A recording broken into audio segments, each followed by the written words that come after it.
का अपने चैनल सीखेंगे ज़रूर पर। जैसा कि आपको पता है हमारे बीएड के एग्ज़ाम बहुत ही नज़दीक आ चुके हैं। उसी कड़ी को आगे बढ़ाते हुए हम यूनिट सेकंड का जो पेपर फर्स्ट चल रहा था हमारा बीएड फर्स्ट ईयर का, उसके क्वेश्चनों को लेकर आया हूं।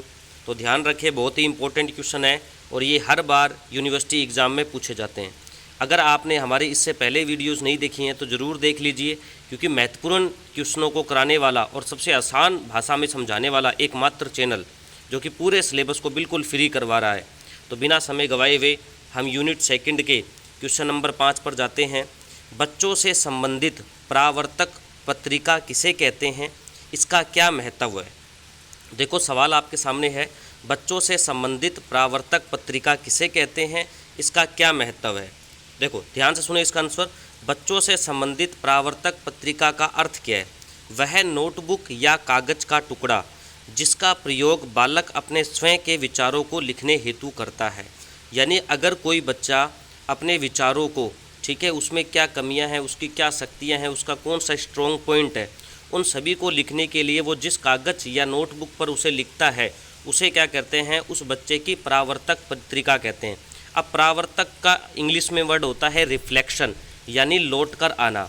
और बच्चा जब उस कमियों को लिखता है या बातें लिखता है, उनसे जो वो सीखता है और उनका समस्या का समाधान करने के लिए जो वो हल ढूंढता है, उसे ही उस नोटबुक या कागज़ को हम क्या कहते हैं, परावर्तक पत्रिका कहते हैं।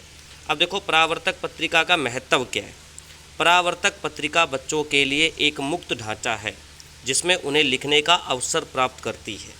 अगला है, बालक ने स्वयं का मूल्यांकन करके जो भी ढूंढा है कि उन्हें क्या आता है और किस में वे कमज़ोर है, उनका वह समस्या और समाधान करते हैं। तथा अगर बच्चे छोटे हैं तो टीचर्स या उनके घर के जो सदस्य हैं वो भी क्या करते हैं, उनकी समस्याओं का समाधान करते हैं। उसके बाद अगला है, परावर्तक पत्रिका से बच्चों को अपनी कमी व अपने सामर्थ्य का पता चलता है। परावर्तक पत्रिका से अध्यापक को अपने विद्यार्थी के बारे में जानकारी मिल जाती है। जब बालक स्वयं का मूल्यांकन कर स्वयं का परावर्तन यानी रिफ्लेक्ट का मतलब होता है उसमें जो भी कमी है, जो भी उसका वीक पॉइंट है, उसको दूर करने का जो तरीका होता है उसे अपने रिफ्लेक्शन कहते हैं, यानी परावर्तन। अर्थात कमियों को दूर करने का प्रयास करते हैं, वही वास्तविक अधिगम है। एक्चुअली में सीखना वही है जो हम अपनी भूल को, जो हमने भूल करी है उसको दोबारा ना करें और नए नए तरीक़ों से उस भूल को दूर करने की क्या करें, कोशिश करें। उसे ही हम क्या कहते हैं, एक्चुअली में यानी वास्तविक रूप से सीखना कहते हैं। परावर्तन पत्रिका विद्यार्थियों के मस्तिष्क की खिड़कियों के दरवाज़ों को खोलने का कार्य करता है। ठीक है, यानी परावर्तक पत्रिका से बच्चे को अपने समय के बारे में जानकारी मिलती है और वो उसके लिए क्या करता है, निरंतर प्रयास करता है। समस्याओं, गलतफहमियों और भ्रमों को स्पष्ट करने के लिए परावर्तक क्रियाएं आवश्यक होती हैं। अगला है, परावर्तन पत्रिका को कैसे लिखा जाता है। बहुत छोटे बच्चों को पत्रिका लिखने का कार्य जोर जोर से बोलकर तथा चिंतन करते हुए करना चाहिए। बोलकर मतलब वो जोर जोर से बोलना चाहिए और उनको मन ही मन में दोहराना चाहिए। चिंतन का मतलब होता है मन ही मन में दोहराना। परावर्तन पत्रिका में विद्यार्थियों को उनके स्वयं के बारे में सोचने के लिए प्रोत्साहित करना चाहिए। यानी परावर्तन पत्रिका में विद्यार्थियों को उनको स्वयं के बारे में सोचने के लिए प्रोत्साहित करना चाहिए। ठीक है, उनको बताना चाहिए। जैसे कई बार आपने देखा होगा, कई जगहों पर ऐसा होता है कि उन्हें पूरे एक गांव को घुमाया जाता है। ठीक है, पूरे गांव में सारी चीज़ें दिखाई जाती है, खेत दिखाए जाते हैं, पशु वगैरह दिखाए जाते हैं, हरियाली दिखाई जाती है, झोपड़ियाँ दिखाई जाती हैं। फिर कहा जाता है कि आपने जो भी गांव में देखा है उनको एक कागज़ या नोटबुक पर बना के लाएं। वो एक तरीके से उनको टास्क दिया जाता है।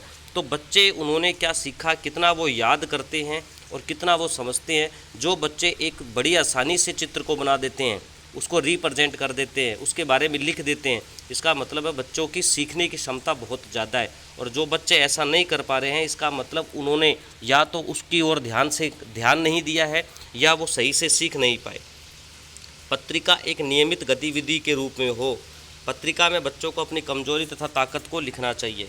पत्रिका में लेखन विद्यार्थी के समय के बारे में या कक्षा के बाहर के वातावरण में भी हो सकता है। याद रखना, पत्रिका में जो लेखन है वो विद्यार्थी के स्वयं के बारे में या कक्षा के बाहर के वातावरण के बारे में भी हो सकता है, जो अभी मैंने उदाहरण बताया। पत्रिका में प्रविष्टियाँ, एंट्रियाँ कक्षा में कराए गए कार्यों के आधार पर भी हो सकती है। जैसे आज आपको क्या काम करवाया गया है उसका पॉइंट डाल दिया और उसके बाद दूसरे पीरियड में उनको क्या करवाया गया। पत्रिका के प्रश्न गहरे होने चाहिए, यानी गहरे का मतलब है पत्रिका के जो सवाल है जो उनको दिए गए हैं, बच्चों को जो टास्क दिए गए हैं वो सवाल गहरे होने चाहिए, ताकि बच्चे ज़्यादा से ज़्यादा चिंतन करें और अपने याद करने की जो कैपेसिटी है उसको बढ़ाएं। अगला क्वेश्चन है आपका, रुचि क्या है? रुचि की विशेषताएं लिखो, रुचि का शैक्षिक महत्व क्या है? मोस्ट इंपॉर्टेंट क्वेश्चन है भाई, रुचि यानी इंटरेस्ट। ठीक है, दो शब्द आते हैं, एक रुचि और एक अभिरुचि, तो वो मैं आपको आगे बताऊंगा। अभिरुचि क्या होता है? अभिरुचि होता है किसी विशेष फील्ड के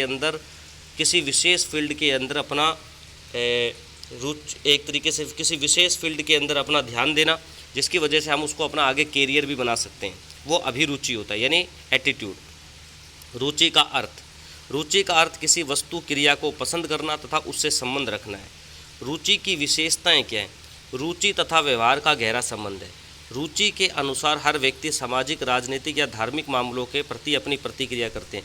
देखो, रुचि तथा व्यवहार का गहरा संबंध होता है। जैसा कि मान लो किसी की रुचि क्या है कि भाई उसकी एक रुचि ये है कि भाई वो क्या करता है कि उसको किताब पढ़ना बहुत पसंद है, या किताबें पढ़ना उसका बहुत पसंद है, तो किताबों के प्रति उसका जो व्यवहार होगा ना वो अलग ही होगा और वस्तुओं के कंपैरिजन में।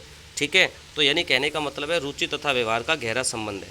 रुचि स्थायी नहीं होती, यानी जैसे कि मान ले बच्चे होते हैं तो शुरू में जो छोटे बच्चे होते हैं उनकी रुचि किस में होती है? खिलौनों से, प्लास्टिक के खिलौनों से खेलने में होती है। जैसे ही बच्चा बड़ा होता है तो उनकी रुचियाँ अलग अलग होने लगती है। किसी को खेलना पसंद होता है, किसी को घूमना पसंद होता है, इसके अलावा किसी को क्या होता है, न्यूज़पेपर पढ़ना पसंद होता है। उसके बाद में जैसे जैसे उम्र बढ़ती जाती है तो व्यक्ति जब बूढ़ा होने लगता है तो कोई व्यक्ति मंदिरों में जाकर पूजा पाठ करता है, तो कोई व्यक्ति क्या है कि किसी के पास जाकर या कहीं पर घूमकर आता है। तो कहने का मतलब है रुचि स्थायी नहीं होती, ये रुचियाँ क्या होती है, बदलती रहती है। लेकिन हाँ, बचपन में रुचि जो है वो बहुत ज़्यादा तेज़ी से बदलती है, क्योंकि हम नित नई नई चीज़ों में उनसे संबंध रखने की कोशिश करते हैं। बच्चा जो होता है वो बचपन में बहुत सारी चीज़ों के साथ संबंध रखने की कोशिश करता है, इसलिए उसकी लगातार रुचि बदलती रहती है। परंतु बड़े होने के बाद हम एक फिक्स वस्तु के प्रति ही आकर्षित रहते हैं।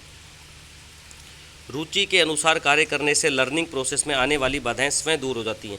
यानी जिस व्यक्ति के अंदर जिस भी चीज़ की रुचि होती है तो वो उस समस्या का समाधान भी ढूंढ लेता है और उसको सीखने की प्रवृत्ति भी उसकी बढ़ती है। रुचि एक अभिप्रेरक यानी स्वयं की प्रेरणा शक्ति है, जिससे व्यक्ति ज्ञानात्मक, क्रियात्मक और भावात्मक व्यवहार की ओर प्रोत्साहित होता है।